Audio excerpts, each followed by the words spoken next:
Fancy garment and kids mall, sherwani, coat pant, 3 piece, shooting, shirting, tailoring, बच्चे और बच्चियों के लिए कई सारे कपड़ों की वैरायटियां। हमारा पता आयशा नगर पुलिस स्टेशन के सामने, हजार खोली, मालेगांव। प्रोप्राइटर चांद खान।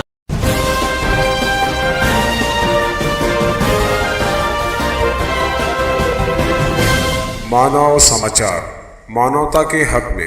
मानव समाचार में आप सभी का स्वागत है, इस्तकबाल है। दोस्तों, जैसे कि आप सभी लोग जानते हैं कि डॉक्टर सपना ठाकरे किसी तारुफ के मोहताज नहीं है। मालेगांव शहर के सभी हेल्थ डिपार्टमेंट के अलावा शहर की आवाम के दिलों में रसने और बसने वाले सपना ठाकरे, जिन्होंने बहुत ही कम अरसे में मालेगांव शहर में अपना एक नाम कायम किया। मालेगांव शहर के हेल्थ डिपार्टमेंट को डॉक्टर भरत वाघ, डॉक्टर हुस्नुद्दीन शेख के बाद अगर कोई आरोग्य अधिकारी मिला है तो वो मोहतरमा सपना जी ठाकरे साहबा थी। मोहतरमा ने अपने 3 साल के अरसे में कॉरपोरेशन के हर शोबे में, हेल्थ डिपार्टमेंट के हर शोबे में अपना नाम किया। हर लिहाज से कोविड जैसे माहौल में मोहतरमा ने काफी समझौते के साथ मालेगांव शहर में कोविड को ज्यादा फैलने नहीं दिया। कोविड लसीकरण हो या दीगर और हेल्थ डिपार्टमेंट की मुहिम हो, मोहतरमा ने अपनी निगरानी में बहुस्न खूबी अंजाम दी। जैसे कि हमें आप लोगों को बताते हुए बड़ा दुख हो रहा है कि आज रात 10:30 बजे मोहतरमा सपना ठाकरे मैडम का देहांत हो गया। डॉक्टर मानव समाचार अनवर खान, अन्नू फिटर और मानव समाचार की टीम